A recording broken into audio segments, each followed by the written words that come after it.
देते ओक्कारं बिंदुसंयुक्तं नित्यं ध्यायन्ति योगिनः कामदं मोक्षदं चैव ओंकारायणं अविष्टुगणप्रख्याय सकलभूतलकलं कामनिर्वासितता सरस्वतीर्थनन्दनं अज्ञानतिमिरान्धानां ज्ञानान्यं चक्षुरुन्मिलितं येन तस्मै श्रीगुरुवे नमः परम्पराचार्यगुरुः सकल गुरुषविद्वंशं शेषां परिवर्तन धर्म संबंधकं भव्य जीवं मनप्रबोधकारकं पुण्यप्रकाशं इदं श्रीगंधाधराशि मोक्षापन्नाम तत्वार्थसूत्रगे उत्सर्गकर्ता ऋषि सर्वज्ञ देवः तत्तर्गंतकर्ता ऋषि गंधर्वदेवागंधक तेषां वचनसार श्रीकुलकला आचार्य उमास्वामी देवे विचितं मंगलं भगवान वीरो मंगलम गौतम मणि मंगलम कुंद कुंदार्यो जैन धर्मोत्सव सर्वमंगल मांगल्यम सर्वकल्याणकारकं प्रणामं सर्वधर्म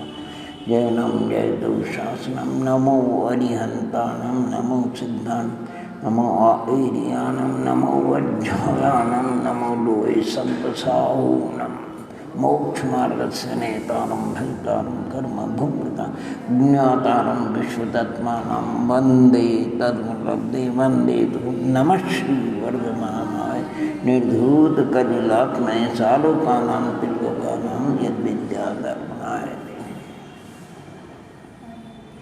बोलिए पंच परमेश्वरी भगवंतों की जय, त्रिकालवर्ती नव देवताओं की जय, ऋषि विश्वाद्भुरां चतुर्वंश जिनेन्द्र भगवंतों की जय, तीन कमलों क्रोध महामुनिराजों की जय, परम जी स्वादाचार्य उमा स्वामी महाराज की जय, परम जी स्वादाचार्य विद्यासागर जी महाराज की जय, बहादुर जन्मानी माता की जय, अहिंसा परम धर्म की जय, दर्शक्षण महापर्वराज की जय।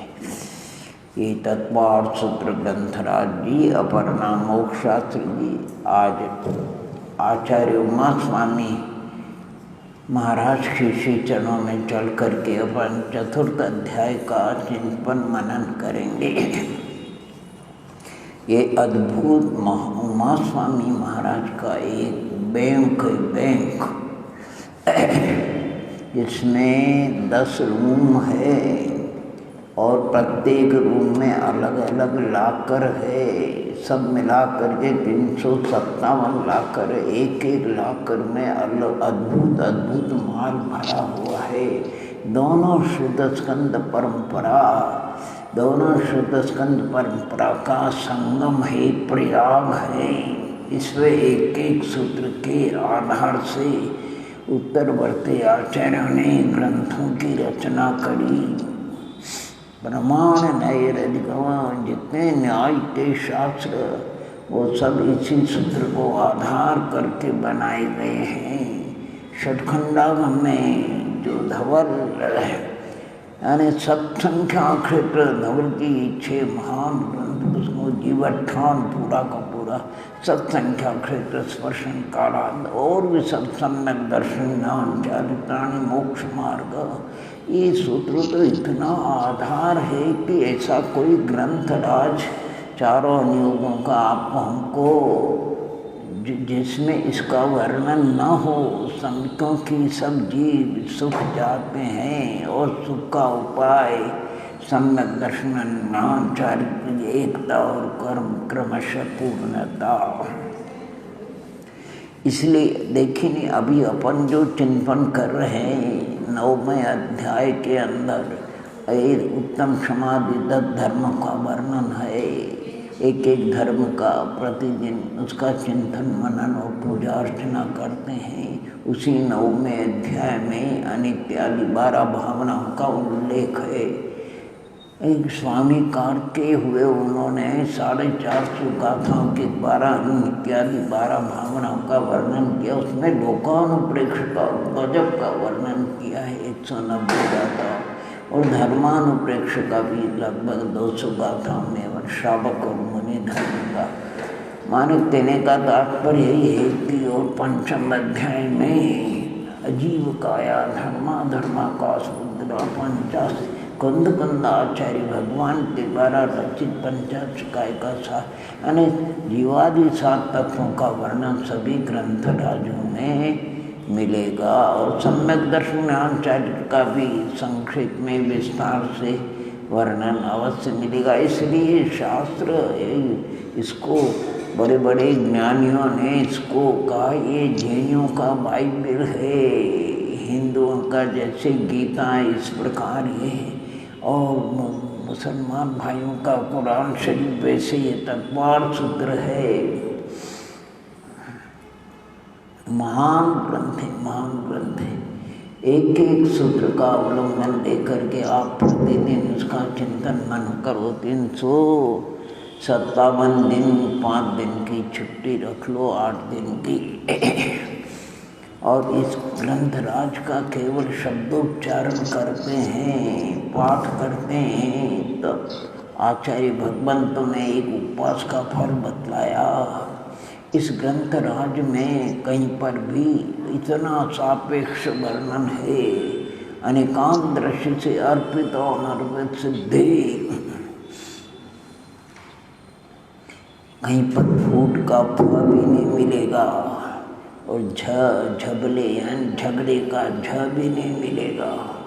और व्याकरण शास्त्र के अनुसार तो कहते हैं अगर व्याकरण शास्त्र के अनुसार आदि मात्र का भी लाघव हो जाए तो आचार्य भगवंत कहते हैं हमको इतना हर्ष आनंद होगा। किसी संपन्न श्रेष्ठी को सुपुत्र न हो, लंबे अंतराल के बाद सुपुत्र की प्राप्ति से जो हर्ष, उससे कई गुना हर्ष हमको होगा। यानी व्याकरण की दृष्टि से, तर्क न्याय की दृष्टि से, सिद्धांत की दृष्टि से, कोश की दृष्टि से, यानी इसमें एक सूत्र को आगे पीछे नहीं किया जाए, विभक्ति को परिवर्तन नहीं किया जाए। यानी अद्भुत अद्भुत ग्रंथराज है। आज इस ग्रंथराज में हम चतुर्थ अध्याय अर्थात जो कि प्रथम अध्याय में जीवादि 7 तत्व है, उसमें जीव तत्व में भी प्रथम अध्याय में देवनार्कियों को भव प्रत्यय अवधिक ज्ञान होता है। दूसरे अध्याय में देवनार्कियों का उपवास जन्म होता है, आदि आदि उल्लेख आया। उसमें नारकियों का वर्णन हो चुका, आज देवों का वर्णन अपन पढ़ेंगे। इसमें कुल 42 सूत्र है। देवाश्च चतुर्निकायाः, देव 4 प्रकार के हैं। ये देव सबके देवगति नाम कर्म का उदय है। 4 प्रकार के अर्थात भवनवासी, व्यंतर, ज्योतिषी और कल्पवासी, 4 प्रकार के देव हैं। सबका स्वरूप मालूम है, इसमें ज़्यादा विस्तार नहीं करेंगे। देवाश्च चतुर्निकायाः, 4 प्रकार के। आदितः त्रिषु पीतान्तरेषः, आदि के जो 3 निकाय है यानी भवनवासी, व्यंतर, ज्योतिषी, उनको पीठ है अंत में। ऐसी 4 लेशाएँ अपर्याप्त अवस्था में आने होती है। पर्याप्त अवस्था में नहीं, 3 अशुभ जो लेशा है वो अपर्याप्त अवस्था में ही होती है। आगे लेशाओं का भी खुलासा वर्णन करेंगे। आगे इनके 4 जो निकाय है यानी उनके आवांतर भेद बतलाते हैं। दशाष्ट पंच द्वादश विकल्पाः कल्पोपपन्न पर्यन्ताः, यानी 10, 8, 5 और 12 विकल्प माने भेद। कहाँ तक लेना? कल्पोपन्न पर्यंत, अर्थात जहाँ तक इंद्रादिकों का भेद है 16वें स्वर्ग तक। ऊपर तो ग्रेविक अनुदिश अनुतर में सब अहम इंद्र है। भवनवासी आगे बताएंगे 10 प्रकार के, व्यंतर 8 प्रकार के, ज्योतिषी 5 प्रकार के, और कल्पवासी कल्पोपन 16वें स्वर्ग इंद्रों की अपेक्षा 12 प्रकार के और स्वर्गों की अपेक्षा 16 है। वैसे इंद्रों की अपेक्षा 12 है, क्योंकि प्रारंभ के 4 स्वर्गों के 4, अंत के 4 स्वर्गों के 4, मध्य के 8 स्वर्गों के 2-2 स्वर्ग का 1-1 इंद्र, इसलिए इंद्रों की संख्या 12 है। और 1-1 इंद्र उसके साथ में 1-1 प्रति इंद्र होता है, तो 12 इंद्र कल्पवासियों के 12 प्रति इंद्र 24 हो जाए। भवनवासी 10 है, एक एक भेद में दो दो इंद्रिय, दो दो प्रति इंद्रिय, तो भवनालय 40 व्यंतर में एक एक भेद में 8 है, तो दो दो इंद्रिय, दो दो प्रति इंद्रिय, तो 8 चौक 32। भवनालय 40 व्यंतर जीवन होती 32 कप्पा मर 24 चंदो सूरो नरो तिरियो। यानी ये सब मिला करके 100 इंद्र। एक सोनगढ़ वहाँ एक मास्टर साहब थे, वो बच्चों को द्रव्य संग्रह पढ़ाते थे। हम भी उस क्लास में बैठ जाते थे उनके। सब 55 की बात हुई, सन 55। अच्छी तरह बहुत प्रेम से बच्चों को कई प्रकार से पढ़ाते थे। पढ़ा करके बच्चों से पूछते हैं, काठियावाड़ है, गुजराती भाषा है, काठियावाड़ी भाषा। कहते बच्चों बताओ इंद्र कितने होते हैं, इंद्र कितने हो? 6। इंद्रों की संख्या कितनी है? इंद्र कितने? इंद्र 100 है। इंद्र 100 है नहीं जिसको। फिर बाद में धीरे से पूछते हैं, इंद्रों ने पूंछ होए 6? सब बच्चे कहते नहीं नहीं नहीं नहीं। इंद्रों ने मूछ होए 6? नहीं नहीं नहीं। उनके दिमाग में देव इंद्र है। फिर उनको समझाते, अभी तो तुमने इंद्रों की संख्या 100 बोली। कितनी बोली? 100 में भवनवासियों के 40, यंत्रों के 32, ज्योतिषियों के 2, वैमानियों के 24। अभी 2 इंद्र, मनुष्यों का इंद्र चक्रवर्ती, उसको मूछ होए 6, और तिरंचों का इंद्र सिम्हा, उसको पूंछ हुए 6। वो भी इंद्र है। अरे तरीका उनको पढ़ाने का अच्छा, बच्चों को अच्छे ढंग से पढ़ाते थे। बहुत बहुत वहाँ अब अद्भुत। एक भद्र प्रणामी भव्य आत्मा थे, वो उपदेश सुनते थे स्वामी जी का, और वो उनके उपदेश को झेलते थे बराबर। गुरुदेव प्रमाण वच्च गुरुदेव, सत्य वच गुरुदेव। बड़े भद्र परिणामी थे। कहीं प्रकरण आया होगा, उसमें बताया आहार वर्णा से औदारित बेकृत आरक शरीर का। आहार वर्णा इन 3 शरीर रूप वर्णन करती है। भाषा वर्णा शब्द रूप वर्णन करती, मनोवर्णा द्रव्य मन रूप वर्णन करती, कार्मान वर्णा कार्मान शरीर रूप वर्णन करती, तेजस वर्णा तेजस शरीर रूप वर्णन। वो भोले भद्र परिणामी थे। कहते गुरुदेव आत्मा कौन से वर्णना का परमन है? आत्मा किसी वर्णना का परमन नहीं है। आत्मा तो अलग स्वतंत्र द्रव्य है, अनादि निधन द्रव्य है। ये जो वर्णना है तो पुद्गल के स्कंद है। ये पुद्गल के संद शरीरादि रूप परमन करते हैं। भद्र परिणामी थे, उनको इतना आने तर्क वितर्क नहीं आता था, इसलिए सहज रूप में पूछा तो उनको प्रेम से समझाया। आत्मा कोई किसी ने बनाया नहीं, अनादि से था, आज भी है और अनंत काल तक रहेगा। ऐसी एक आत्मा नहीं, ये आत्मा अध्यात्म का उल्लेख है। आगम में सिद्धांत में जीव बोलते हैं, जीव, और अध्यात्म में आदा अप्पा आत्मा। यानी अध्यात्म ज्ञान की मुख्यता से वर्णन करता है, आगम षड द्रव्यों की मुख्यता से वर्णन करता है। इसलिए ये अभी यहाँ पर इनके अवान्तर भेदों का आगे, लेकिन एक एक भेद में जैसे भवनवासी 10 है तो असुर कुमारों में आदि में उनके अवान्तर भेदों को बतलाते। इंद्र सामान्य त्राय त्रिंश पारिषदा पारिषदात्म रक्ष लोकपालानि प्रकीर्ण काव्य योग्य किलबिशिकाश्चैक सा।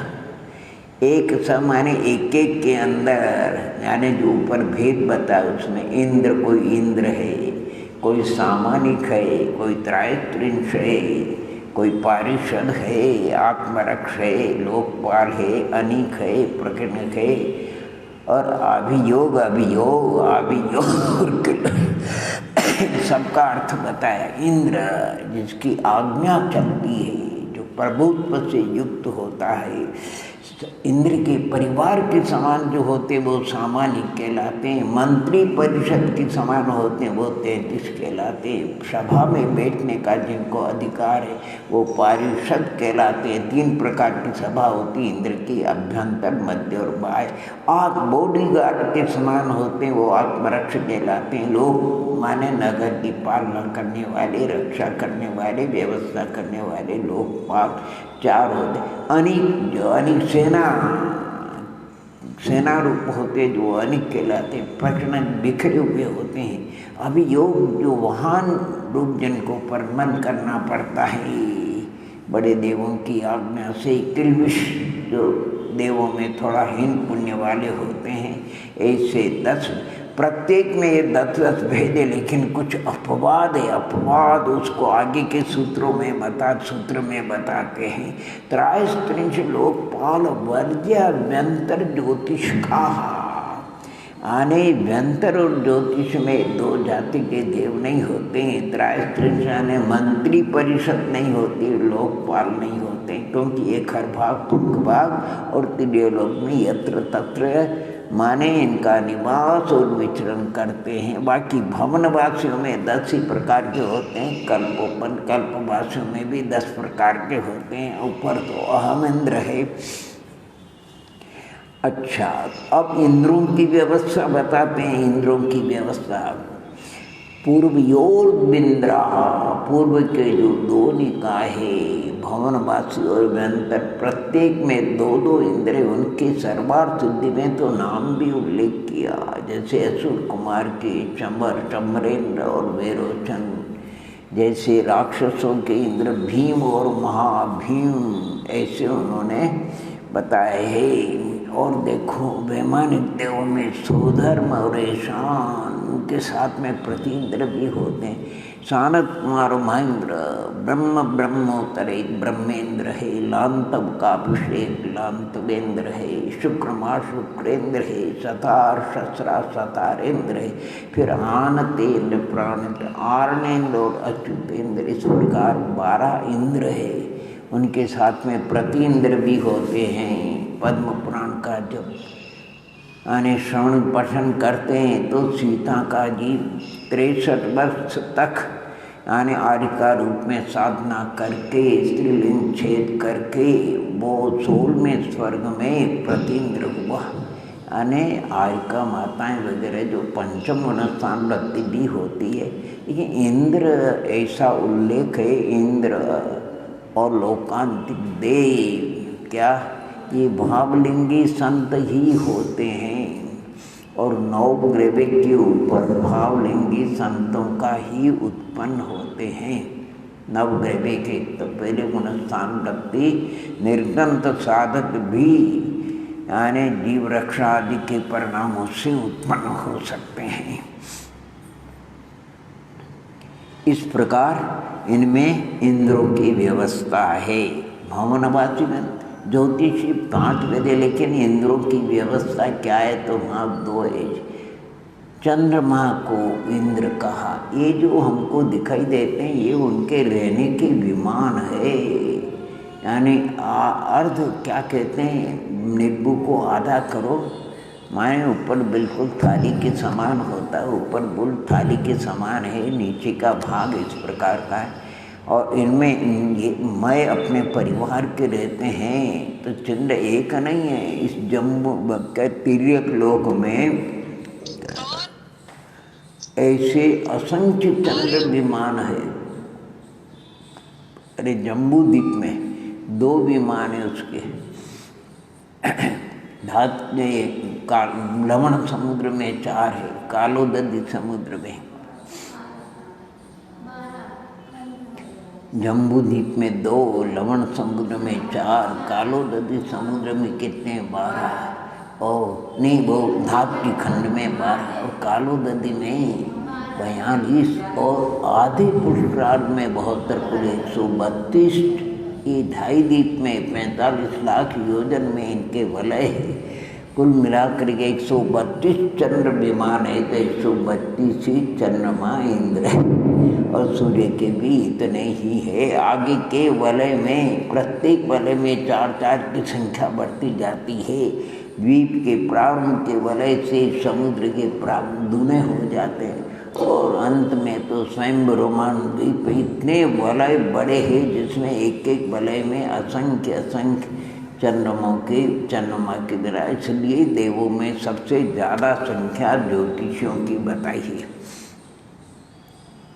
इंद्रों की व्यवस्था और कल्पवासियों की बताई दी है। अब आगे इनके प्रविचार यानी इंद्रिय सुख के विषय में कुछ वर्णन करते हैं। उसके 3 सूत्र है। काय प्रविचारा आएशानात् शेषा स्पर्श रूप शब्द मन प्रविचारा परे प्रविचारा, अर्थात शोधन में शांतर्या पवन दृश्य शोधन काय संबंधी प्रविचार बताया। काय से स्पर्श करने से उनका विकल्प दूर होता है, फिर आगे परिणाम मंद कषाय होती है, लेच्छा की विशुद्धि हो जाती है। तो शोधन में शांत से ऊपर कहते स्पर्श, सानद कुमार केवल स्पर्श देव देवांगना परस्पर में स्पर्शित हो जाते हैं, उनका विकल्प मिट जाता है। बीच के 4 स्वर्ग ऐसा ब्रह्म ब्रह्मोत्तर लौंत कापिष्ठ रूप मात्र देवांगना देव के रूप को अवलोकन कर तृप्त हो जाती है, और देव देवांगना का रूप देख करके तृप्ति हो जाती है। इसके बाद फिर शब्द है शुक्र मास शुक्र शतार शस्त्र यानी शब्द विचार, शब्द सुन करके, और फिर आनंद प्राण आना अच्युत देश में रहने वाले देवों के मन में विकल्प, कोई विकल्प मन में देव ने अपने देवांगना का चिंतन कर लिया। देवांगना ने अपनी जो सोल में स्वर्ग के ऊपर तो इतनी कषाय मंद होती है शुक्ल लेशा वगैरह, तो कहते हैं वहाँ तो प्रविचार ही नहीं, देवांगना ही नहीं होती है, सब अहम इंद्र होते हैं। काय प्रविचारा ऐशाना शेषा स्पर्श रूप शब्द मन प्रविचारा परे प्रविचारा। अब जो पहले सूत्र में आया था यानी तीसरे सूत्र 10 भवनवासी कौन से, तो भवनवासी सुरनाग विद्युत सुपर्णाग्निवातस्तनी तो दधी दीप दिक कुमारा। ये कुमार 16 वर्ष की उम्र के वयस्क जैसे होते ऐसे, यानी इनका पूर्ण जीवन ऐसा, इनकी वृद्धावस्था इनमें नहीं झलकती, आयु तो पूर्ण होती है। भवनवासी 10 प्रकार के हैं। कौन कुमार, सबके साथ में लगाना, अर्थात असुर कुमार, नाग कुमार, विद्युत कुमार, सुपर्ण कुमार, अग्नि कुमार, वात कुमार, सुनीत कुमार, उदती कुमार, दीप कुमार और दिक कुमार। बहुत लंबा वर्णन है त्रिलोक प्रज्ञप्ति आदि में। व्यंतराहा किन्नर किम पुरुष मोरग गंधर्व यक्ष राक्षस भूत पिशाचाः। व्यंतर नाम इनके भूत है, पिशाचेरा ये तो समचतुर संस्थान वाले होते हैं, विक्रिया से कुछ भी कर ले, बहुत सुंदर होते हैं, कोई डरावने नहीं होते हैं, विद्रूप नहीं होते हैं। आने किन्नर किम पुरुष मोहरग गंधर्व यक्ष राक्षस भूत और पिशाच, इनके भी 2 इंद्र, 2 प्रति इंद्र, राक्षसों के इंद्र भीम और महाभीम वगैरह सब बढ़िया बताए। एक हर भाग पंख भाग और त्रिलोक लोक में इनका रहने का 3 प्रकार के इनके स्थान होते, भवन पुर और आवास। जो पृथ्वियों के हैं नहीं घर भाग पंख भाग में, उनको भवन कहते हैं, और जो पर्वत वगैरह के ऊपर होते हैं उनको आवास कहते हैं, और आकाश में जो अधर होते हैं उनको पूर कहते हैं। ऐसे 3 प्रकार के इनके निवास। बहुत से लोग बोलते हैं ये जो तिगट्टा तिराहा तिगट्टा और दुगट्टा वगैरह बुंदेलखंड में 3 रास्ते मिलते, 2 रास्ते मिलते हैं। ऐसे लोग कहते यहाँ भूत है, कोई कहते इस वृक्ष में भूत है, पीपल में रहता। उनके रहने के इतने बढ़िया स्थान, उसमें तो चूहे बिल्ली रहते हैं।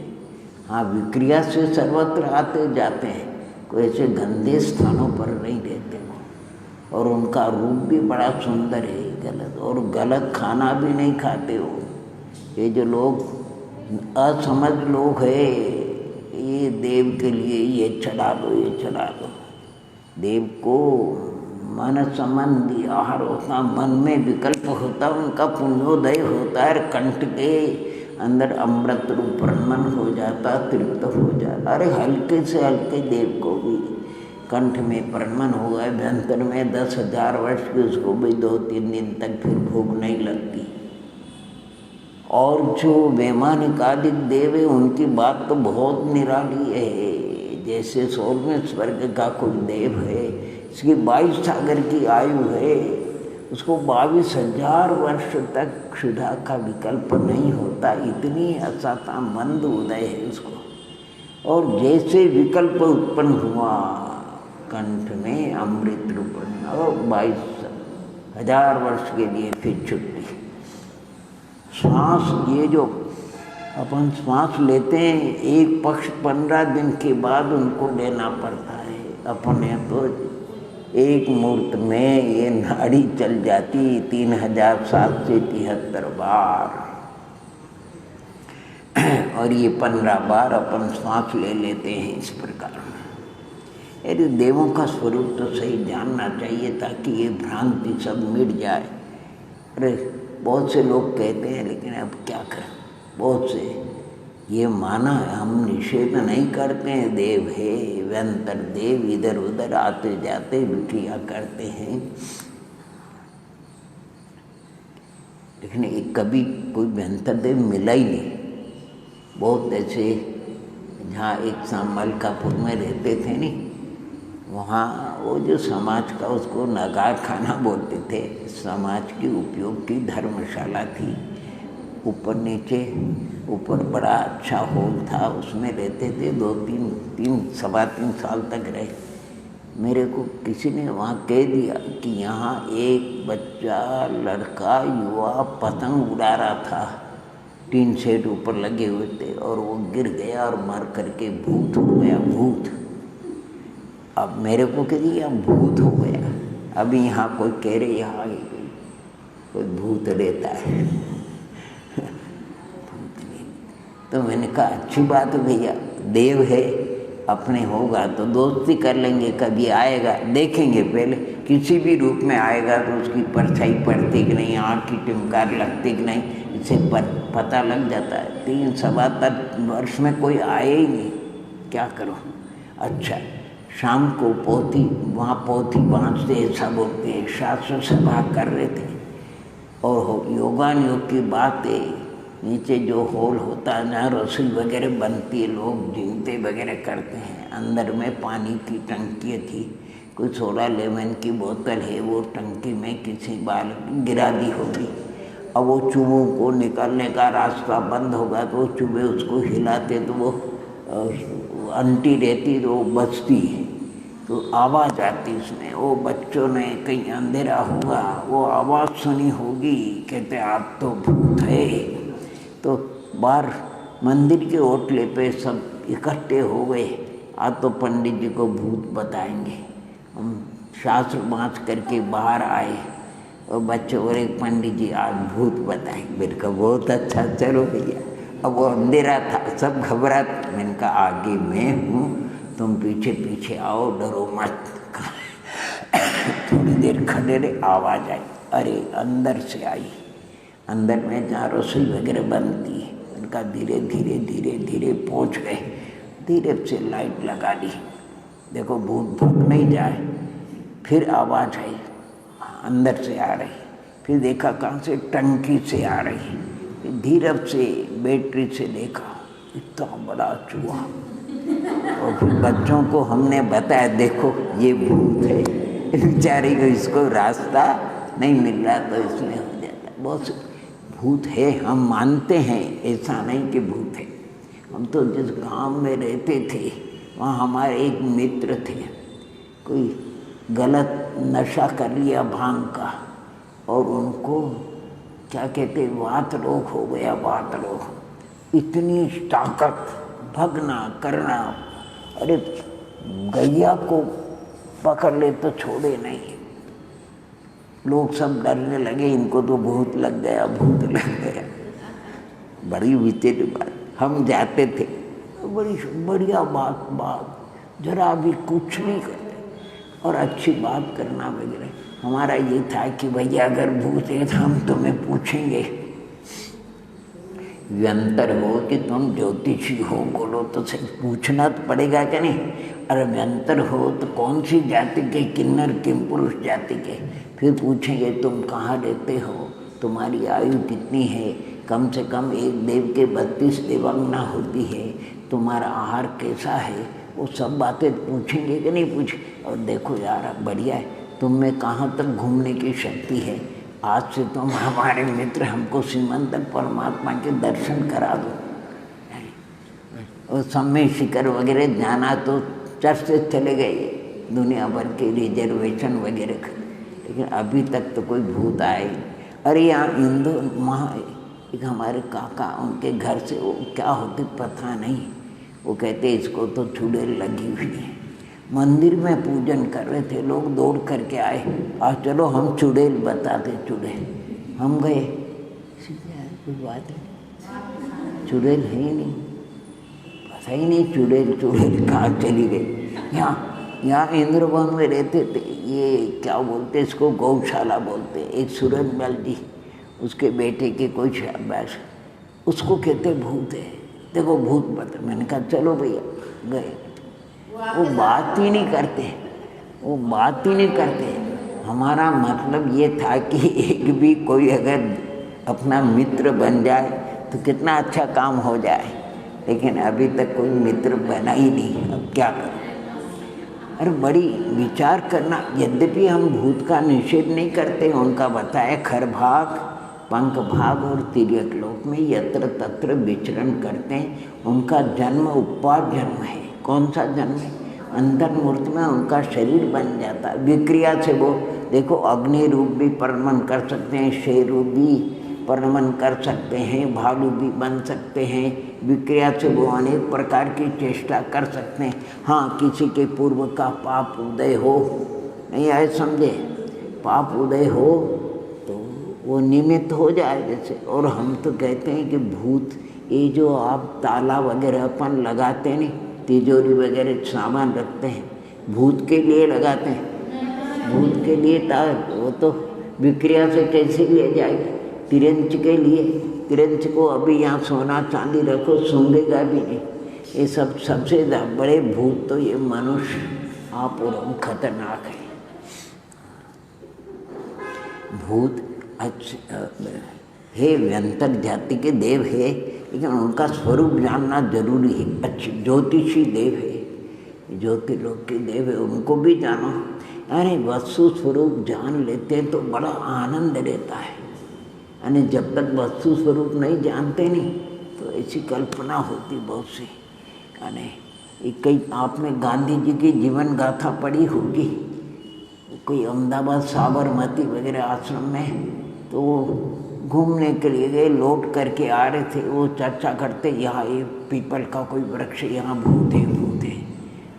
शुक्ल पक्ष था, चंदेरी की रात्रि थी, वो कई लघु शंका के लिए बैठ गए, उनके मित्र आगे रह गए, जिनका भी हो। अब वो वहाँ से चले, वो पीपल के यहाँ, तो उनको दूर से वो पीपल की परछाई एक पत्थर शिला थी पड़ती, तो उसमें लिखा कोई छड़ी ले करके सफ़ेद पोशाक में खड़ा है, भूत है। अब वो भय से बोल नहीं सके, हल्ला नहीं कर सकते, किसी को बुला नहीं सकते, घबराहट अलग। और ऐसे ही करते करते उस पत्थर से जा कर के भिड़ गए। देखा वो तो परछाई थी, परछाई। होता है कहीं कहीं ऐसी गांव के अंदर। ये तो प्रसंग आ गए तो हम बता रहे हैं। हमारे काका रंगलाल जी थे, उनकी दुकान थी, योगान योग की बात है। कहीं लाइट लगी होगी, यहाँ खड़े थे और दुकान बंद, किवाड़ लगे हुए थे, लेकिन उनके शरीर की परछाई किवाड़ पर पड़ रही थी। अब उनको ये भास हुआ कि दुकान में चोर घुस गए। दुकान में अब हिम्मत नहीं होती चोर करे, तो दूसरे को बुलाया, भैया देख तो मेरी दुकान में चोर घुस गया है। दूसरा आया, 2 हो गए, अरे अभी तो 1 था रहा। और तीसरे को बुलाया तो 3 हो गए। अरे भैया वो परछाई तुम्हारी पड़ रही है। इधर अपने सुनो से ये जयपुर वगैरह तरफ यानी मेवाड़ तरफ बहुत मान्यता है, यहाँ कम है और दूसरी जगह और कम है, बहुत कम है। हाँ जी, इनका अच्छा बहुत कुछ ऐसी लोग मानते नहीं, लेकिन वस्तु स्वरूप जानना चाहिए जरूर। चलिए इसके बाद ज्योतिषियों का वर्णन करते हैं। ज्योतिष कहा सूर्य चंद्र बसो ग्रह नक्षत्र प्रकीर्ण तारकाश्च। ज्योतिष कहा जिनके विमानों की ज्योति है, ऐसे उसमें रहने वाले जो ज्योतिषी देव है वो 5 प्रकार के सूर्य और चंद्रमा, इनकी विभक्ति अलग करने का मतलब ये इंद्र और प्रतिइंद्र, चंद्रमा इंद्र है, सूर्य प्रतिइंद्र, और फिर ग्रह नक्षत्र और प्रकीर्ण बिखरे हुए तारा है। ये 5 प्रकार के ज्योतिषी होते हैं। ग्रह 88 होते हैं, नक्षत्र 28 होते हैं, अभिजीत को छोड़ करके 27 लोग मानते हैं, और ताराएं होती है। एक चंद्र का परिवार बताया, एक चंद्रमा उसके साथ एक सूर्य का विमान होता है, 28 नक्षत्रों की विमान होती है, 88 ग्रहों की विमान, और 66,975 कोड़ा-कोड़ी ताराओं के विमान होते हैं। ऐसे असंख्य चंद्रमा के विमान है। इनका खूब त्रिलोक प्रज्ञप्ति पढ़ो, उसमें 700 गाथाओं में इनका वर्णन है ज्योतिर्लोक का। ये क्या करते हैं ज्योतिषी देव विमान? मेरु प्रदक्षिणा नित्य करते हैं। वो नृलोक के नृ मनुष्य को कहते हैं, नर लोक में मेरु की प्रदक्षिणा करते हैं। ये सुदर्शन मेरु की प्रदक्षिणा करते हैं, फिर आ जाते बार के वलय वाले तीनों, फिर और बार के वलय जो पुष्कर वर्ग द्वीप है आधा, उसमें जो मेरु के उधर के जो वलय वो 5 मेरु की परिक्रमा उनको हो जाती। नित्य माने एक क्षण के लिए कभी रुकते नहीं हैं, नित्य परिक्रमा करते हैं, मेरु की प्रदक्षिणा करते हैं। कहाँ? नरलोक में, नरलोक के बाहर नहीं, वहाँ तो स्थिर है, स्थिर। जो विमान जहाँ पर है वहीं पर है, उसका विमान का आने क्षेत्रांतर नहीं होता है। और नरलोक में जब विमान परिक्रमा करते हैं उससे क्या होता है? तत्कृत काल विभाग, उससे काल का विभाग होता है। देखो अभी सूर्य है तो प्रकाश है, हम इसको दिवस मानते, यद्यपि काल की पर्याय, काल द्रव्य अमूर्तिक है, उसकी पर्याय भी अमूर्तिक होती, लेकिन जब से सूर्य उदय होकर के अस्त होता है तब तक के समय को दिवस कहते हैं। वहाँ प्रकाश रहता है। प्रकाश तो पुद्गल की पर्याय है, उद्योत पुद्गल की पर्याय, अंधकार पुद्गल की पर्याय, छाया पुद्गल की पर्याय है। काल अमूर्तिक है और सूर्य अस्त से ले उदय नहीं होता तब तक के काल को हम रात्रि कहते हैं। इस आँख की टिमकार रखती उतने काल को हम क्या कहते हैं? निमेष कहते हैं। परमाणु मंद गति से एक प्रदेश से दूसरे प्रदेश, उसको समय कहते हैं। तीव्र गति से तो 14 राजू चला जाता है। इससे काल का विभाग। चंद्रमा से हम कृष्ण शुक्ल पक्ष बताते हैं और सूर्य के कारण से हम दिवस वगैरह को और वर्ष वगैरह को मानते हैं। कब तत्कृत काल विभाग, पुराने लोग सब काल का विभाग उसी से करते थे। आज भी देखो, ये तो ठीक वर्षा वगैरह ताराओं को देख करके मुझे याद है पुराने बचपन में एक तारा चमकीला होता है, जब वो उदय होता है तो वो कहते हैं पेर रात्रि पेरा पेरा तारा उग गया, यानी पेर रात्रि रहने पर वो दिखने लगता है तो मालूम पड़ जाता लोग दिखते तारों, ये तारा यहाँ आ गए, इतनी रात्रि दिखती, ये यहाँ आ गया इतनी रात्रि। उससे पता, अरे सूर्य से आपको लाइन लगा दो, उससे आज भी ऐसे स्थान बने हुए जहाँ पर आपको ये ज्योतिषी से काल का विभाग चलता है। और बाहर के 2.5 दीप के बाहर नरलोक के बाहर वही अवस्थित, बाहर के जो है वो अवस्थित है, अर्थात वो क्या कहते हैं, घूमते नहीं है, स्थिर है, जहाँ पर है वहीं पर है, बहिरावस्थित। अब इनका वर्णन हो गया। वैमानिक देवों का वर्णन करते, वैमान कहाँ, विमानों में रहने वाले देवों को क्या कहते हैं, वैमानिक कहते हैं। देखो पृथ्वी अधोधा, एक के नीचे एक, बीच में बहुत गैप अंतराल, ये वीर समुद्र पूर्व परिक्षिप्तो वनयाकृत, और विमान ऊपरी ऊपरी, अभी कोई आचार्य भगवंत कहते थे, जो भी हो, जो हमने जो पढ़ा है, यानी विमानों की रचना है और बीच में असंख्य योजन का गैप है, फिर विमानों की रचना, फिर गैप, फिर विमानों की रचना, ऐसे 63 पटल है। कितने? 6 राजू में 63 पटल है, और नीचे से ऊपर ऊपर विमानों की संख्या कम होती गई है। तो जो सुमेरु पर्वत की चूलिका है, एक बाल का अंतर छोड़ करके सबसे पहले बिजू नाम का विमान है, नरलोक के बराबर 45 लाख योजन का। फिर उत्तरोत्तर उनकी कमी होती जाती, 63 पटल है। अंत में सर्वार्थ सिद्धि 63वां जो पटल है 1 लाख योजन का है। कहते हैं सर्वार्थ सिद्धि के देव जिनकी 33 सागर की आयु होती, ओहो, कम आयु नहीं, एक समय भी कम नहीं होती उस विमान में रहने वाले। शुक्ल लेशा, विमान शुक्ल, उपकरण सब शुक्ल, परिणाम भी शुक्ल लेशा रूप, शरीर का वर्ण भी शुक्ल लेशा रूप, अपने स्थान को छोड़ करके कहीं नहीं जाते। अहमेंद्र, उनके यहाँ सब टेलीविजन अवधि ज्ञान के लगे हुए, उसके द्वारा वो सब पंच कल्याणक वगैरह को, उनका टेलीविजन भी कभी खराब नहीं होता है, कोई पराधीन ऐसा है।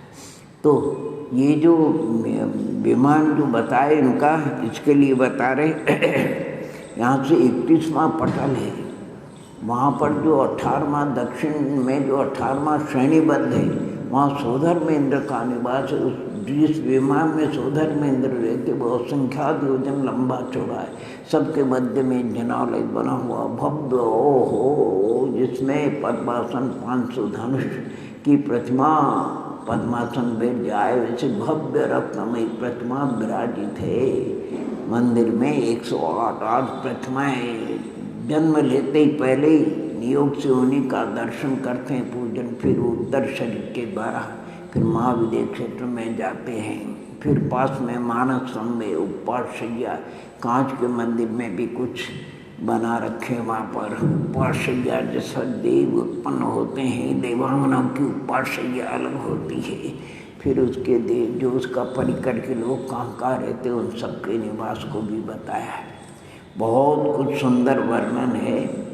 और सम्यक जैसे देव उत्पन्न होते हैं, उपवास शैया जैसे मच्छरदानी में कोई आराम से सोया हुआ वो बंद होती है, और फिर उपवास शैया के कपाट खुलते हैं, लोग दर्शन करते हैं, नियोगी आकर के जय जयकार करते हैं। देव को पहले आश्चर्य होता है, स्वप्न है क्या है, नरलोक है कि नरलोक है कि नागलोक है कि स्वर्ग, अब भी ज्ञान हो जाता है और उनको पता लग जाता है, मालूम हो जाता है। फिर नियोग से वो वहाँ पर सम्यक दृष्टि, तो नियोग से बराबर उत्तमोत्तम सामग्री दे करके भगवान की वहाँ पूजा अर्चना करते हैं। फिर उत्तर शरीर से महाविद्य क्षेत्र में जाते समय सारादि ग्रंथों में वर्णन किया, जो परंपरा मोक्ष जाते हैं वो किसे कि वहाँ उत्पन्न होंगे, वहाँ से फिर महाविद्य क्षेत्र में जाएंगे, श्रीमंदादि परमात्मा के दर्शन करके, ओहो ये वही त्रिलोकीनाथ सर्वज्ञनाथ है जो हम सुनते थे, ये गंधनादि भेदा भेद रत्नत्रय के आराध धर्मोपदेश सुन करके अपनी धर्म भावना को दृढ़ करके स्वर्ग लोक की विभूति को गिनते हुए वहाँ का काल व्यतीत करते हैं। जब मंदार माला मुड़ जाती है तब आनंद आता है कि अब मनुष्यपुरिया में जो रत्नत्रय की आराधना पूर्ण करके निर्वाण को प्राप्त करेंगे। इससे बहुत सुंदर वर्णन है उनका। वैमानिक देवों का विमानों में रहने वाले देव है, उनके दो भेदे कल्पोपन्ना कल्पाचे, जिनमें इंद्रादिकों की भेद है वो कल्पोपन सो आगे कल्पाती के नवग्रवेक नवानुदिश और पंचोत्तर। नवग्रवेक के अलग अलग 9 पटल है और अनुदिश का एक ही है जिसमें 9 विमान है। अनुत्तर उसमें 5 विमान है। विमान 3 प्रकार के होते हैं, इंद्रिक विमान श्रेणीबद्ध दिशा विदिशा में लाइनबद्ध गिनती से, और प्रश्न की इधर उधर बीच में फैले हुए रहते हैं, जैसे सरसों फेंक दो तो लाइन से नहीं इधर उधर है। आने शुरू में 63 फिर कम होते जाए, दिशा और विदिशा में एक एक विमान कम होता जाता है, और जहाँ अंत का जो पटल है वहाँ तो 5 मध्य का विमान है, वही सर्वार्थ सिद्धि, पूर्व का विजय, वैजयंत, जयंत और अपराजित, इस प्रकार महाविमान है। और कल्पो ऊपरी यानी स्वधर्म, ये स्वधर्म ईशानेशा सानत कुमार माइंद, जैसे इंदौर नगरी है, ये गांधी रोड है, तो गांधी रोड के यानी पश्चिम में और पूर्व में और पश्चिम में और इधर यानी दक्षिण में और दोनों भी दिशाओं में जितने विमान है उनमें स्वधर्मेंद्र की आज्ञा चलती है, इसलिए उसको स्वधर्म स्वर्ग कहते हैं। और उधर गांधी रोड के उधर जो एक उत्तर की दिशा और बीच में जो स्थान है वहाँ जो विमान है उन पे ईशान इंद्र की आज्ञा चलती है। ये 31वां जो पटल का उसमें 16वां उत्तर की ओर जो 16वां विमान है वहाँ ईशान इंद्रमय परिवार के रहता है। इसलिए 31 पटलों में विमानों की संख्या बताई है। स्वधर्म इंद्र की यानी कुल मिलाकर के 32 लाख विमान में रहने वाले देवों के ऊपर स्वधर्म, और 28 लाख विमानों में रहने वाले देवों के ऊपर ईशान, इससे दोनों मिलो तो 60 लाख हो जाते। स्वधर्म ईशान स्वर्ग के 31 पटलों के विमानों की संख्या 3 प्रकार के विमानों की सबसे ज़्यादा प्रकीर्णक है। इंद्र तो एक ही है, श्रेणीबद्ध गिनती से ले लो 63 और 62, चारों दिशाओं की 4 63 4 और 62 4 इनका, और फिर 8 कम होते जाते हैं। इस प्रकार सानत कुमार महेंद्र में विमानों की संख्या 20 लाख बताई, 12 और 8 लाख, और सानत सौदर में सानत ब्रह्मोत्तर में 4 लाख, लांतव कापिष्ट में 50,000, शुक्र महाशुक्र में 40,000, शतार सत्सराग में 6,000, आनंद प्राण आर्म अच्युत में 700, और आगे अधोग्रह मध्य उदगित 309 और 5 कुल मिलाकर के 84 लाख विमान है। कितने विमान है? 84 लाख। उनके देखो नामोच्चारण करते हैं, स्वधर्म ईशान सानत कुमार महेंद्र ब्रह्मोत्तर नामतम काफी शुक्र मार शुक्र शतार ससरा रेश्वानत प्राण तयुरारणा अच्युत योर नवसु देवेकेशु विजय वैजयंत जयंता पराजितेषु सर्वार्थ सिद्धे च सर्वार्थ सिद्धे। ये देखो लाइन से लिया इसमें, इन्होंने लिखा है नवग्रवेक नव अनुदिश, वो चल से निकालना पड़ेगा। स्वधर्म ईशान सानत कुमार महेंद्र ऐसे लगा लेना चाहिए। ऐसे 6 राज्यों में इन सब मिला करके 84,97,023 मेहमानों की रचना है। ये जरा पुण्य वाले देव होते हैं, इसमें भी तारतम्यता तो है। हाँ, नवग्रवेक में अनुदिश में वो सब अहम इंद्र है, छोटे बड़े का वहाँ भेद नहीं है। इन वैमानिक देवों में क्या क्या अधिकता और क्या क्या हीनता है उसको यहाँ पर बताते हैं। आगे की स्थिति प्रभाव सुख द्युति लेश विशुद्धिन्द्रियावधि विषय तो दिखा आने सौधर में स्थिति उम्र उनकी बढ़ती जैसे सौधर में सागर रूप में अधिक 1-2 सागर से कुछ अधिक, और बढ़ती आगे सब लगा लेना चाहिए। सर्वार्थ सिद्धि 33 सागर तक आ जाएगा। प्रभाव ऊपर के देवों का प्रभाव भी ज़्यादा पड़ता है, इंद्रिय सुख भी उनको ज़्यादा है, दूसरी शरीर की कांति भी उनकी अच्छी है। लेशा इधर यानी पीतलेशा, जगन्य, मध्यम, उत्कृष्ट, काव्यमय, पद्मलेशा, जगन्य, मध्यम, उत्कृष्ट और फिर शुक्ललेशा, जगन्य, ऐसे लेशा भी उनको, और द्रव्यलेशा और भावलेशा समान होती उनकी। और आगे कहते हैं लेशा की विशुद्धि, इंद्रियों की विषय जानने की शक्ति भी उत्तरोत्तर जा रहा है और अवधि ज्ञान भी उत्तरोत्तर। अरे जी सर्वार्थ सिद्धि देव का विमान तेरा राजू तक नेचेत्र नाली में अवधि ज्ञान से जान सकता है। ये बातें बहुत कुछ अच्छे सुंदर देख लेना चाहिए। हीनता किस बात की देखना, गति शरीर परिग्रह विमान तो हीना। आगे के देव गमन बहुत कम करते, जितना अधिक गमन करोगे उतना ही क्लेश ज़्यादा होगा। न परदेश नरेश निको कलेश, और शरीर भी उत्तरोत्तर कम। यहाँ 14 फीट 7.5 हाथ का जो भी हो, और सर्वार्थ सिद्धि तो एक रत्नी, एक हाथ प्रमाण उनके शरीर की अवगाहना है। क्या बढ़िया परिग्रह, उत्तरोत्तर परिग्रह भी कम है। और आगे तो अहम इंद्र है, वहाँ तो देवांगना भी नहीं है, उनके संतान का तो कोई प्रश्न है नहीं। तो ज़्यादा परिग्रह देखो क्या करे, गमनागमन कम करते, उनको आकुलता कम होता है। शरीर जिसका ठीक होता है, ज़्यादा लंबा भी नहीं होता है, मोटा भी नहीं होता है, वो भी अच्छा रहता है। और अभिमान जिसको नहीं होता वो भी सुखी। अभिमान दुख का कारण है, अभिमान नहीं होगा तो दुख कम होगा। और परिग्रह भी मूर्छा का कारण है, इसलिए परिग्रह भी यानी बिना प्रयोजन का परिग्रह होता है तो दोष लगता है, और उसमें आकुलता भी ज़्यादा होती है। इस प्रकार 4 बातों में उत्तरोत्तर है। गति कम है, उनके शरीर की अवगाहना कम होती गई, परिग्रह कम होता गया, अभिमान भी क्योंकि लेशा पवित्र होती गई उनकी, इसलिए अभिमान। अब लेशाओं का अलग से वर्णन करते, पीत पद्म शुक्ल लेशा द्वित्रिशेषु, यानी पीत लेशा पद्म लेशा, 2 स्वर्गों में 3 युगलों में, कोई 2 युगल 3 युगल और शेष लगा। सोदर में शांसाना कुमार 2 युगलों में पीत लगा लेना चाहिए, मध्यम उत्कृष्ट भी, और 3 युगल में लेना चाहिए जगन्य, पद्म, मध्यम और उत्कृष्ट, और बाकी बाद में स्वर्ग से ऊपर से सब कुछ शुक्ल लेशा है। अच्छा, और भी तारतम्यता देख लेना। प्राग्देविक्य कल्पा, ये जो इंद्र सामाजिक वगैरह का भेद कहाँ तक है, जो ग्रवेक के पहले हो, ग्रवेक में नहीं, प्राग माने पहले लिखा है। अरे देवों में कुछ विशेष जाति के देव होते, उनका वर्णन ब्रह्म लोकालया लोकांतिका। वाह, ब्रह्मलोक के अंत में रहने वाले लोकांतिक देव है, जो तीर्थंकर प्रभु के वैराग्य की प्रशंसा के लिए आते हैं तप कल्याण के पूर्व।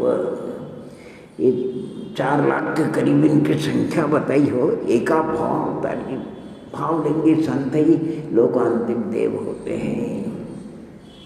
इनके नाम बता रहे, सारस्वता, नित्यमन्य, रोम गर्द तोय तुलसीदा, व्याबारा ऋषाश्च, सारस्वत, आदित्य, वन्नी, अरुण, गर्द तोय, तुलसी और अव्याभाद और अरिष्ट, ये 8 प्रकार के इनके अवान्तर और भी है। दिशा में सब मिला करके इनका देव लोकांतिक देव होते, ब्रह्मर्षि कहलाते हैं। इनका अलग ही जाति का होता है। अब इनके कौन कितने भव लेकर के मोक्ष जाता है। विजयादिशु विचर पुनः, विजयादि विमानों में रहने, विजय वैजन जेट वगैरह 2 अधिक से अधिक 2 मनुष्य के भव लेकर के नियम से मोक्ष जाए। वहाँ से आकर के मनुष्य पुनः देव होकर के मनुष्य होकर के मोक्ष नियम से जाएंगे। वहाँ तो सम्यक दृष्टि जीवों की उत्पत्ति होती। देखो 12वें स्वर्ग तक यानी मिथ्या दृष्टियों की संख्या ज़्यादा है, सम्यक दृष्टियों की संख्या कम है।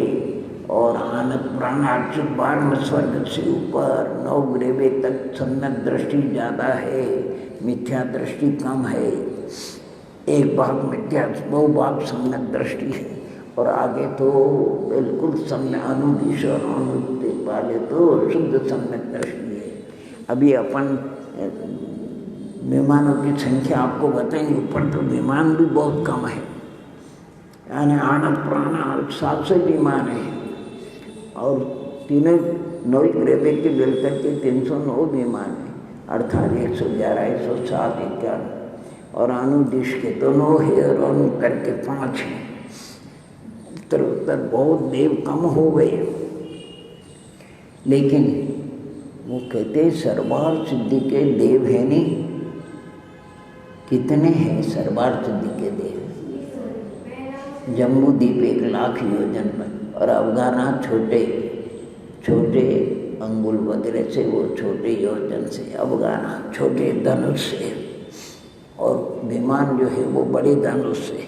एक पंडित परवर माणिकचंद जी कौंदे हुए, उन्होंने गणित निकाला है कि अगर देवों की संख्या अर्थात जो सर्वार्थ सिद्धि के देव है 2.5 द्वीप में मनुष्य 29 अंक प्रमाण, जो मनुष्य है उसमें 3 भाग स्त्री 1 भाग पुरुष है, जो स्त्री 3 भाग, उससे कोई आचार्य 3 गुणे और कोई 7 गुणे सर्वार्थ सिद्धि के देवों की संख्या बता दें। अगर इतने देव मान करो तो एक एक देव अगर वहाँ खड़ा भी रहे तो खड़े रहने की जगह नहीं मिलेगी, लेकिन वैकृत शरीर है, एक देव जहाँ बैठता उठता वहाँ 10-20 हजार भी बैठे उठे तो कोई बाधा नहीं आती, बाधा नहीं आती है।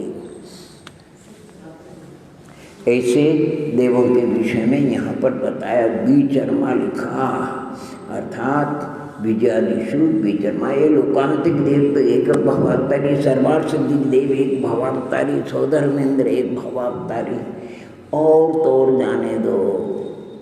आप बोले कि इंद्रों की महिमा तो है, दक्षिणेंद्र एक भवावतारी है, लेकिन सौधर्मेंद्र की जो मुख्य देवी सची है, उसके कई वल्लभाएँ होती है, कई और देवियाँ होती है, विक्रिया भी बहुत कर सकती है। तो कहते हैं उसकी 5 पल्ले की आयु होती है, किसकी? सची की। और सौधर्मेंद्र की आयु 2 सागर की। 1 सागर में 10 कोड़ा कोड़ी अद्धा पल्ले होते, 2 सागर में 20 कोड़ा कोड़ी अद्धा पल्ले, 5 का भाग दो तो 40 नील सचियाँ क्रमशः मनुष्य होकर के निर्वाण को प्राप्त हो जाती है, तब कहीं सौधर्मेंद्र का नंबर आता है। ऐसे 4 सौधर्मेंद्र निर्वाण को प्राप्त हो जाते, तब लोकांतिक देव का नंबर। इससे 4 लोकांतिक देव निर्वाण को प्राप्त हो जाते, तब सर्वार्थ सिद्धि के देव का नंबर आता है। 5 पांडव में सुखमाल स्वामी वगैरह अभी सर्वार्थ सिद्धि में विराजमान है। कहाँ पर है वो? वहाँ से आकर के वो शांतिनाथ, कुंतुनाथ, अरनाथ, तीर्थंकर सर्वार्थ सिद्धि से पधारे। ऋषभदेव भगवान भी सर्वार्थ सिद्धि विमान से यहाँ आकर के अवतरित हुए। वो एका भवावतारी होते हैं।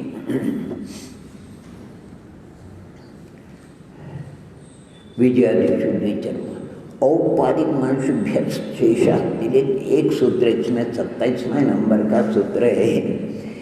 आने किसी को विकल्प हो, देवों का वर्णन हो गया, नारियों का वर्णन हो गया, आर्य मूलिच्छा मनुष्यों का वर्णन हो गया। विकल्प होता है तिरंच। तिरंच कौन, किसको हम तिरंच माने? देखो सुंदर बताते हैं तिरंच किसको। जितने संसार में उपाध जन्म वाले देवनार की मनुष्यों के अतिरिक्त जितने हैं वो सब कौन? अब पूछने की जरूरत नहीं, पृथ्वी कायिक जल कायिक कौन है? तिरंच, लट, चींटी, चींटा, खटमल वगैरह ये सब कौन है? तिरंच। बरतत यम की, मगरमच्छादी, कबूतर, तोते वगैरह, भालू से कौन है? सब बस उपाध जन्म वाले और मनुष्यों को छोड़ देना, बाकी सब कौन है? तिरंच है। अब सबकी उम्र बताते हैं। उम्र किस किस की कितनी उम्र? स्थिति रसुर नाग सुपर्ण द्वीप शेषानाम सागरोपमा त्रिपर्योपमार्धहीन मिथा। यानी स्थिति उम्र कहते हैं असुर कुमार की, नाग कुमार की, सुपर्ण कुमार की, दीप कुमार की, बाकी 6 बचे जो भवनवासी उनकी क्रमशः लगना असुर कुमार की उत्कृष्ट 1 सागर की होती है, नाग कुमारों की उत्कृष्ट 3 पल्ले की होती है, सुपर्ण कुमारों की 2.5 पल्ले की और दीप कुमारों की 2 पल्ले, शेष जो भवनवासी 6 उनकी 1.5 पल्ले की है। 1 सागर की, 3 पल्ले की, 2.5 पल्ले की, 2 पल्ले की और 1.5 पल्ले की, इस प्रकार उनकी आयु का। सौधर में शान यो सागरूप में धिके, सौधर में शान सागरूप में कुछ सागर से अधिक बताई घातायुष्क होते 12वें स्वर्ग तक ऊपर की आयु बांधते और परिणामों में संक्लेशा होते तो फिर वो नीचे के विमानों में उत्पन्न होते हैं। उसमें सम्यक दृष्टियों को आधा सागर का कंसेशन मिलता है और जो मिथ्या दृष्टि होती है उनको आधा पल्ले का कंसेशन मिलता है। इसलिए कुछ अधिक 12वें स्वर्ग तक लगा लेना चाहिए। सौधर्म स्वर्ग, सौधर्म स्वर्ग 2 सागर से कुछ अधिक। सानत कुमार महेंद्र यो सप्त, सानत कुमार और महेंद्र विमानों में रहने वाले 7 सागर की आयु होती है। कितनी? कुछ अधिक लगा लेना चाहिए। और फिर आगे कैसे लगाना? 3 सप्त 9 एकादश त्रयोदश पंचदश अधिकानी तू, 7 में 3 जोड़ना, 10 सागर से कुछ अधिक, 7 में 7 जोड़ना, 14 सागर से कुछ, 7 में 9 जोड़ना, 16 से कुछ अधिक, 11 जोड़ना, 18 से कुछ अधिक, 20 से कुछ अधिक और 15 7 यानी 22 सागर से कुछ। तो अधिक शब्द केवल 12वें स्वर्ग तक लिखना। आगे घात आयुष को उत्पन्न नहीं होते हैं। ये आयु के अनुसार ही उनके आहार का विकल्प उत्पन्न होता है, श्वासोच्छ्वास लेते हैं आदि सब बातें। और आगे के लिए क्या कहते हैं? आरना चुदा दूध में कई के नवसु ग्रेविकेशु विजयादिशु सर्वार्थ सिद्धि च। आना अच्युत से ऊपर प्रथम ग्रेविक में कितने? 23 सागर, 24, 25, 26, 27, 28, 29, 30 और 9वें ग्रेविक में 31 सागर। यहाँ तक अभव्य भी निर्जंत मुद्रा धारण करके उत्पन्न हो सकते हैं 9 ग्रेविक तक। और 9 ग्रेविक के ऊपर जो 9 अनुदिश है उसमें कितनी है? 32 सागर की। विजय वैजंत 33 सागर। और सर्वार्थ सिद्धि को तो अलग किया, वहाँ तो 33 सागर की ही होती, जगन्य नहीं होती है।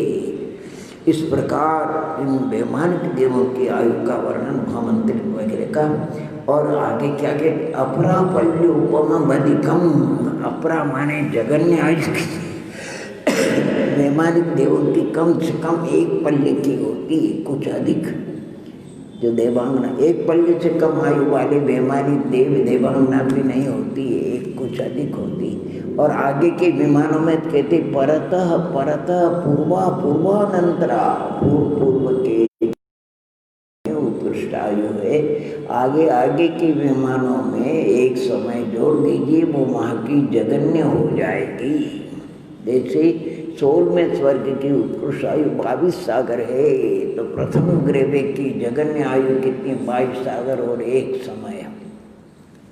ऐसे उत्तरोत्तर लगा लेना चाहिए पूर्व। देखो यहाँ एक सुंदर बात कहते हैं, नारकियों की उत्कृष्ट आयु तो 3रे अध्याय में सूत्र में बताया था, यानी लेकिन जगन्य आयु और पूर्वानंतरा भी लगा लेंगे, लेकिन प्रथम नरक में जगन्य कहाँ से लाएंगे? वहाँ का उल्लेख तो होना चाहिए कि नहीं? सीधे लिखे यहाँ पर नारका नाम च द्वितीयादिशु, नारकियों को भी इसी प्रकार, यानी प्रथम नरक में उत्कृष्ट 1 सागर की है, अर्थात 13 पटल है, पातल है, तो 13वें पातल में उत्कृष्ट 1 सागर की है। तो दूसरे वर्ग में जो 11 पहला जो पातला पटल है उसमें 1 सागर और 1 समय की। अगर किसी को 22 सागर और 1 समय की आयु तो वो फिर सप्तम नरक के जो प्रथम में बीले उन्हीं में उत्पन्न होगा, छठे में उत्पन्न नहीं हो सकता। बिल्कुल सबकी जेल, सबकी बना हुआ है। ये तो ठीक है। अब प्रथम नरक में जगन्य तो बताओ। अरे नारकाना कहते 10 वर्ष सहस्राणी प्रथम नारकानाम च द्वितीयादिशु हो गए 10,000, कम से कम देखो 10,000 वर्ष की सजा है। व्यंतर भी 10,000 वर्ष की कम आयु वाले नहीं होती है। ज्योतिषोजित पल्ले का 8वां बाद असंख्यात वर्ष की होती है। ये जो व्यंतर है इनमें जगन्य आयु 10,000 वर्ष की होती किसी किसी की।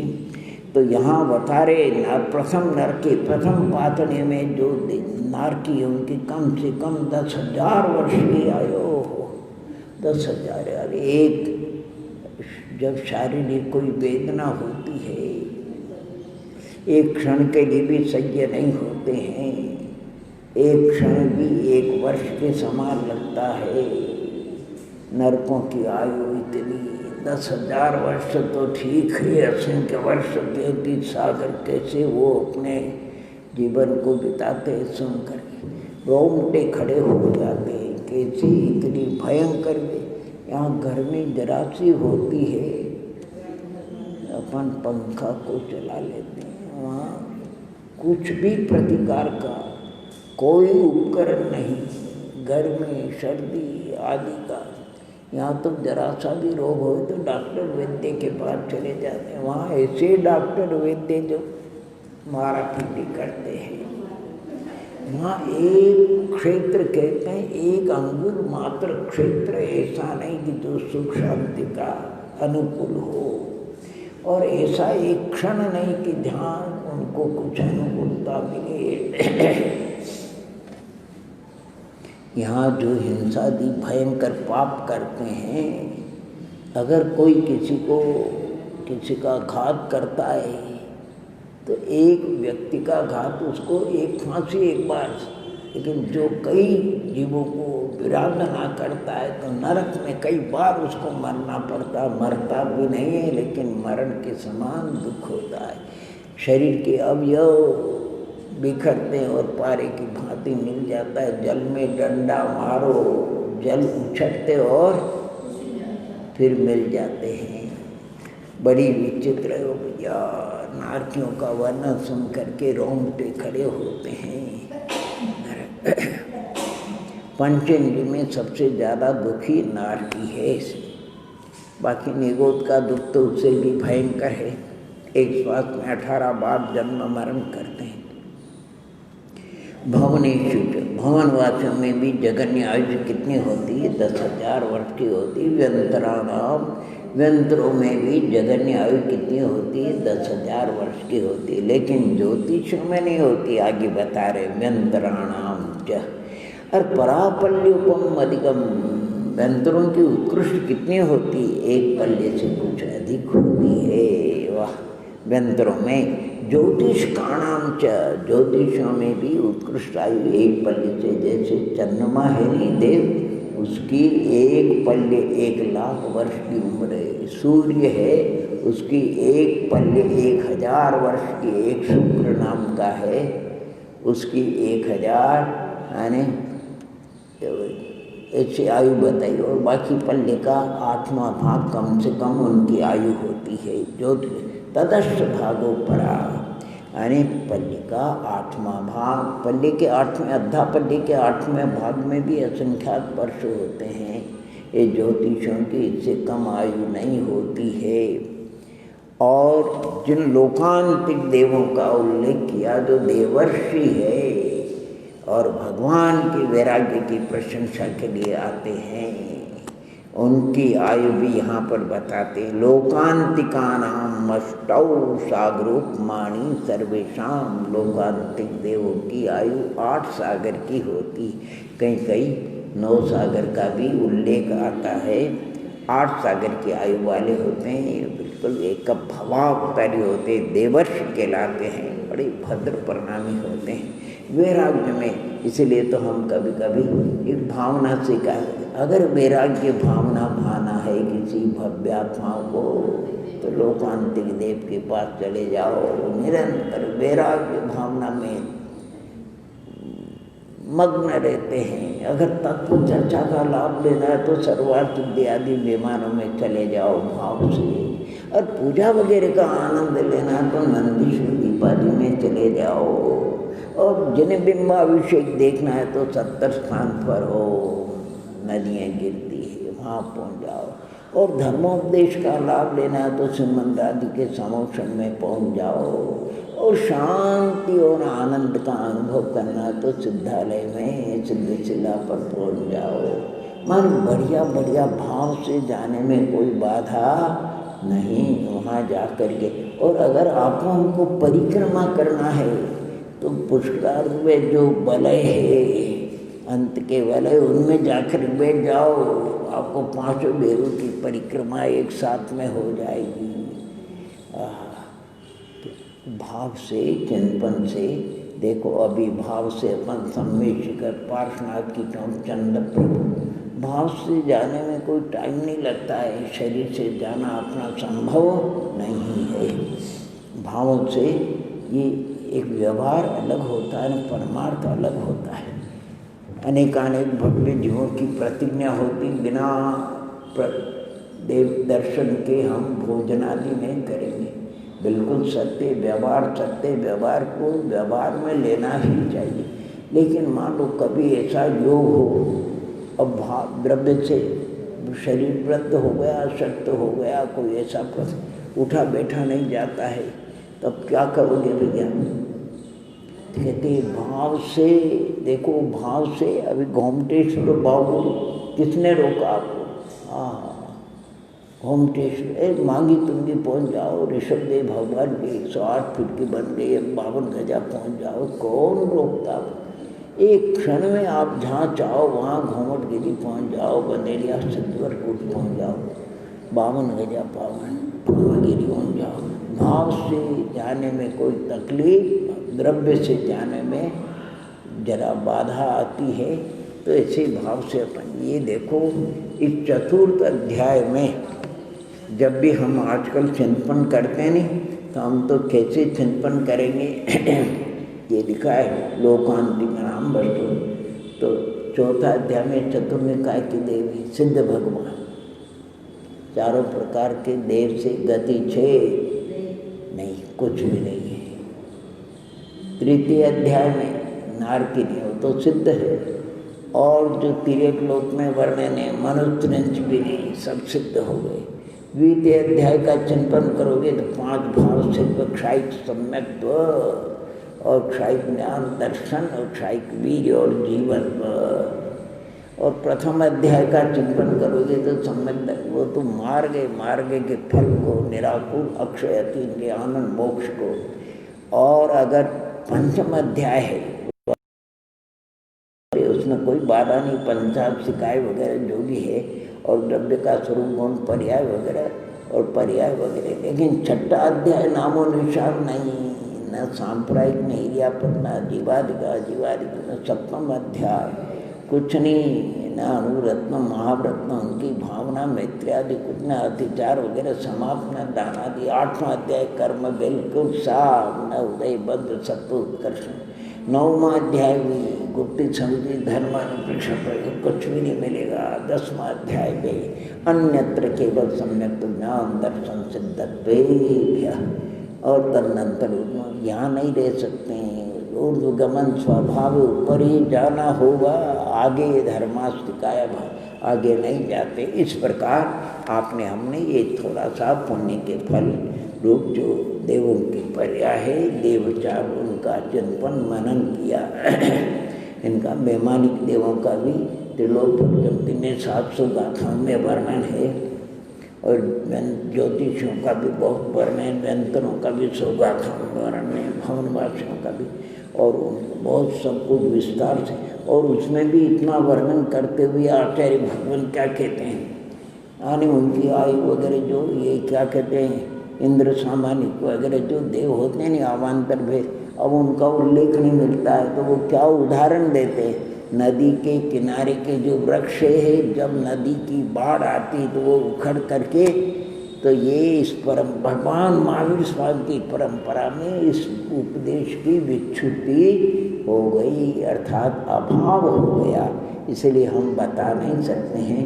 इन्हीं मंगल सभी भव्यात्मा रत्नत्र की आराधना करके अक्षय अतीन्द्रिय सिद्ध पद को प्राप्त करें। इन्हीं मंगल भावनाओं के साथ में समा ओम ह्रीं मानी तत्पाठ में उक्षा से चतुर्थोध्याय बस अपन जाप देंगे।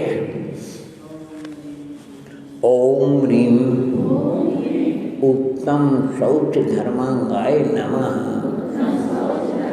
ओम ह्रीं उत्तम शौच धर्मांगाय नमः। ओम ह्रीं उत्तम शौच धर्मांगाय नमः। ओम ह्रीं उत्तम समाधि धर्मांगाय नमः।